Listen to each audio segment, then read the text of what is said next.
Okay, hello. Let's show some records that I recently obtained. And the first one is GBH, Give Me Fire. This is live at the Showplace, Dover, New Jersey, July 17th, 1983. And here's the record jacket.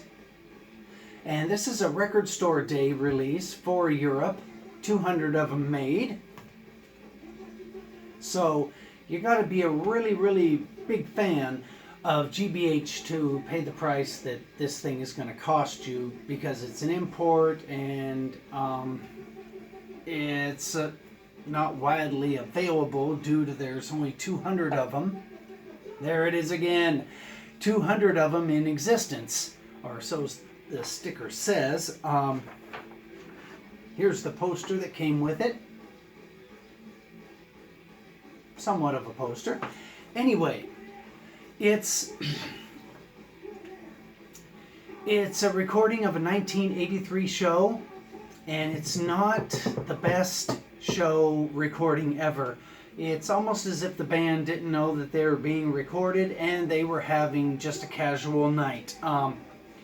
And there's another thing which is kind of strange. I don't know what causes this, but it's not like a straight recording of a concert. They'll play a song and then you'll hear the audience, and maybe the lead singer will say something, maybe not. And then there'll be a blank spot where all the audio cuts out. Then it starts up again. So I don't know if they pulled that from a compact disc to where, you know, you're switching tracks. I'm not sure. But that is kind of annoying, because there's gaps in the audio on this record. The visual of this record is what makes it a standout, not really what it sounds like. So again, if you're a big GBH fan, you'll want to seek that out. If you're not, the price will probably make you say, I can skip it. Anyway, so that's the Record Store Day, GBH, European, 200 of them made, and it's just kind of not, it's not as good as it looks. There you go, it's not as good as it looks. Anyway, on to the next record. This is the Misfits, Last Caress. And this jacket says live in Detroit, 1983 FM broadcast. But it's not. This is from Ann Arbor. This is Ann Arbor, Michigan, 1983, a couple of weeks before the Detroit show, which was their last show. And I crossed out the Detroit because this is not a recording from Detroit. And the little skull, the Misfit skull, that guy, what they had here was not that guy's eyes. It was something kind of, I don't know, weird. So I put a newspaper clipping over it, you know, Jello Biafra, Winston Smith style, of a guy protesting against the police killing somebody in front of this home. So this got the Winston Smith treatment. Okay, the quality of this thing, Misfits live in Ann Arbor, 1983, is, I'd give it a B. Not a B plus, you know, just a B. The thing that makes this thing worth obtaining, and this particular show comes in several different album sleeves. This is just the one I happen to get. This one is one of 500. Anyway, even if you play this thing, which I sometimes play my records at the correct speed, depending on what it is. A lot of them I speed up. This thing, if you play it at the correct speed, it's too fast. These songs are not played for this live recording at the speed that the LPs, you know, have the songs displayed at. This thing is fast. This thing sounds like the very first DRI record. you might want to slow this thing down. I've never heard, what's the song? London Dungeon. I never heard a thrash version of London Dungeon until I got this thing. Or, excuse me, what's another kind of slow song that, oh, The Ghouls Night Out. The Ghouls Night Out on this thing, they just rip through it. The Misfits, Last Caress, live in, well, it's Ann Arbor. I would definitely suggest this to anybody who thinks that the Misfits are not like really punk rock due to them getting really, really popular in the last 20 years. This thing puts DRI to shame. I don't know why they're playing the song so fast, but it's really fun to listen to. All right, let's get into some Orange County punk rock. A place where I wish I would have grown up. The place where I grew up, this little place in Washington, it's awful. We're not even going to speak of it. It's really bad. In that little town, AC/DC was, I guess, considered hardcore. That's how bad it was. So you people that grew up in Southern California, consider yourself lucky, and I envy you. Here we go. Rick Agnew, All by Myself. This is the dude from the Adolescents. This, I don't know why I chose so long to ignore this thing. But I'm glad that, before my days are done, I was able to have the good sense to purchase this record.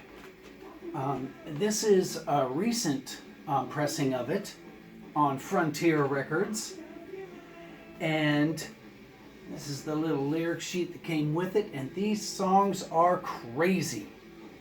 This sounds like a crazy version of the Adolescents' first record.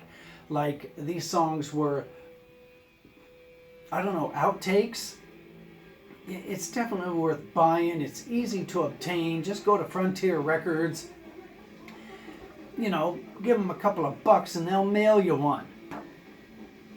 And this is what they'll mail you. Rick Agnew, All by Myself. This is really heavy vinyl. And this is the craziest, most interesting record that I've come across in a long time. And I'm sorry that I ignored it for this long, after hearing it. Wow. That's all I got to say about the Rick Agnew record, is just wow. Okay, here's another wow record, but it's a different type of wow. This is Gudon, and I got this from Sorry State Records. I will repeat that name. Sorry State Records. Go on to their website. They have very interesting limited editions. I check them like once a week. They mail the stuff to you really fast in excellent containers, and they, like I said, they have the most interesting things, like this crazy record. There's a guy here, like an artist here in Detroit. His name is Loud Fumes and Glue, and he makes t-shirts of bands that he finds interesting and then puts them up on his I guess store Envy page. And whenever he makes a new t-shirt of a band I've never heard of, I always go and check that band out, and he has never steered me wrong. Never. And this is one of the bands. The album cover of this is pathetic. Stop looking at it. The back, well, it's just the song listing. Nothing much to look at with this Gudon 1984. It's a compilation of cassette releases from this band, early 80s, from Japan. And here's the record. This is what it looks like. Go to Sorry State Records. If you buy this thing, this is what you'll be getting. Okay, the Gudon record. It's so insane. This thing is so insane that no matter what speed you play it at, whether you play it as slow as your turntable will play something, or as fast as your turntable will play something, it's still the craziest record you've ever heard. The vocals on it can't be described. The record is like this. When I first got it, it didn't tell me what speed to play it at. So I played it at 33, and it sounded great. And so, like with most records I get, I speed it up, I slow it down, and, I run the gauntlet of speeds on it to find which one will be most entertaining. And this record is entertaining no matter what speed you play it at. Whatever speed you play this thing at, it is insane. The vocals, I can't explain what they're like. I don't know enough words in the English language to explain what this thing is, other than it's great Japanese early 80s punk rock. The songs are very, very memorable, and like I said, it's one of those records where whatever speed you play it at, play it fast, play it super slow, play it the way it's supposed to be, which since it didn't say anything, I went to YouTube and listened to part of it, to find out what speed to play that thing at. And at the end of the video, I still didn't know what speed to play it at. I can't explain it. I just go, I didn't get anything from the video on the direction I should take with that thing on how to play it. That's how great that record is. Sorry, State Records, I just salute you. For the bands that you go out of your way to, present in a vinyl form to the public, thank you very much, Sorry, State Records. Let's show this thing one more time. It'll sell out. You won't regret buying this thing, even though it sounds completely insane, especially the singer. Okay, let's get into some older stuff. I got this at a record store here in Detroit called Village Vinyl. This is a common record, I guess. Hard to find yet common, if that makes any sense. The Faith, The Void, Split from Discord Records. This is a recent release of it. The Void side is more hardcore than the Faith side. The Faith side is more like a Minor Threat, but not with the songwriter that Minor Threat had, if that makes any sense. They're just not as good as Minor Threat songs, but they're kind of like Minor Threat songs. This, The Void, is kind of like Minor Threat gone completely insane. Like if Ian MacKaye was singing and he was kind of out of his mind. The Void is the most entertaining side on this split with The Faith. And this is definitely worth seeking out. It's not a lot of money. And depending on how weird you are, this just might be your favorite side of this. The Faith, Void, split record on Discord Records. And here is... I got that up. There's the little flyer thing that came with it with the lyrics. That's The Faith. And that's The Void. And there's a picture of Ian MacKaye's brother. I guess it kind of looks like him. Anyway, that's definitely worth picking up. And here's the LP. This is what it looks like, the newer version. The older version of it is a lot of money. And it's best to buy the repressings of records because the dudes that put the records together, played on the records, wrote the songs, get a little money when you buy this version of it. When you buy the older versions that are more expensive, the dudes that were responsible for the noise and the vinyl, they get nothing. Now, granted, it's usually a poor person selling it, and it's okay to give, it's actually more than okay to give money to poor people, but if you want the band, the artist to get the money, buy the newer version of these things. Don't go for the $210 version. Just go for the $18 version. That's more, I guess, punk rock. All right.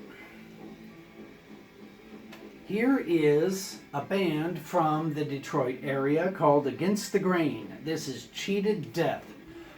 The reason why I bought this thing is because the drummer of this band works at the Best Buy just up from my house, and I was at the Best Buy on my day off just wandering around, not intending on buying anything. I was just bored of staying home, and I was wearing an Iron Reagan shirt, and this big tall guy comes up behind me and starts commenting about my shirt and starts talking to me, and I get in a conversation with him, and he ended up telling me he was in this band. Now, what this band is, this is these dudes that made this rock and roll record. This is not a punk rock record. This isn't really a heavy metal record. This is a rock and roll record, like a hard rock, Thin Lizzy type record. Like if Thin Lizzy decided to get aggressive. That's what this is like. Aggressive Thin Lizzy. And when you're listening to this thing, the first thing I did was, I must admit, I sped it way up, and that's the way I recorded it, and this thing sped up is very entertaining. This thing makes you think of the California Jam.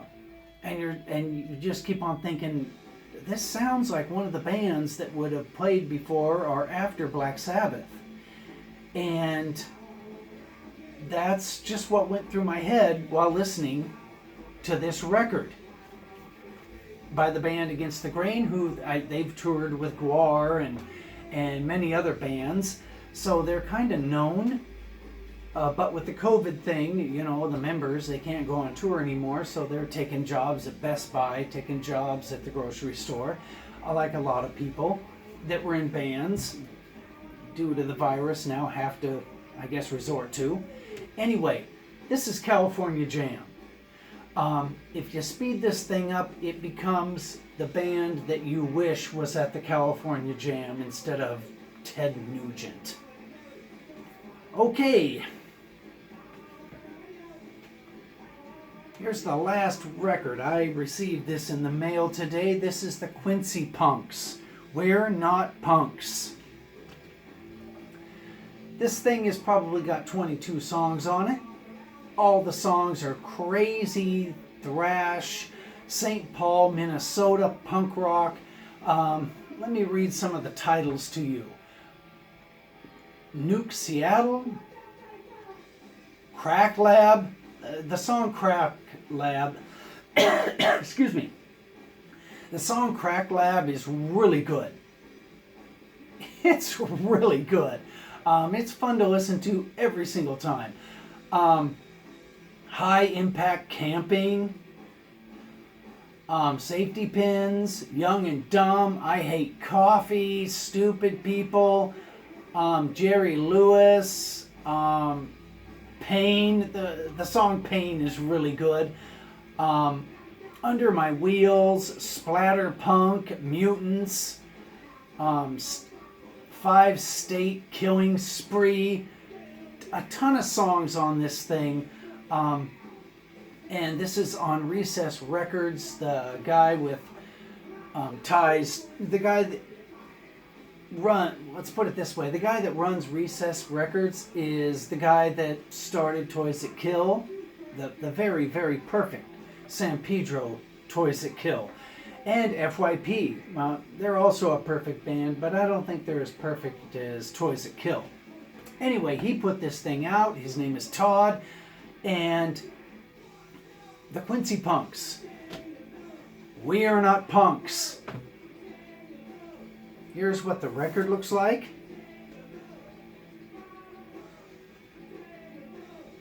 And this thing is the funnest listen ever. It's kind of like, I would compare it to the first Suicidal Tendencies record. You can just listen to this thing over and over and over again. Plus, there's Mr. Yuck. For people that grew up in the 70s, Mr. Yuck will mean something. Anybody else watching this will wonder what I'm talking about. And it comes with a little lyric sheet.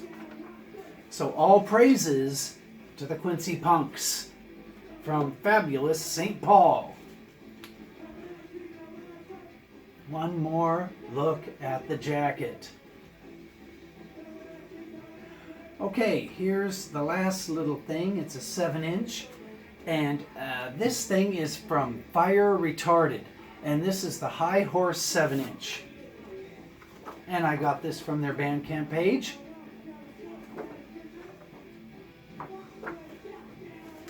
And this is what the little record looks like. And the Fire Retarded High Horse 7-inch is a must-have. They're not thrash punk. They're just like basic punk rock, but with a lot of imagination thrown in, to where you'll find yourself listening to this thing over and over again. It's really good. I checked it out before I bought it, and I definitely suggest picking this thing up. It's on Glory Hole Records. Says here they made 300 of them. So if you've got an extra $9, go on to the Bandcamp for Fire Retarded, order this thing, and enjoy. Okay, good night.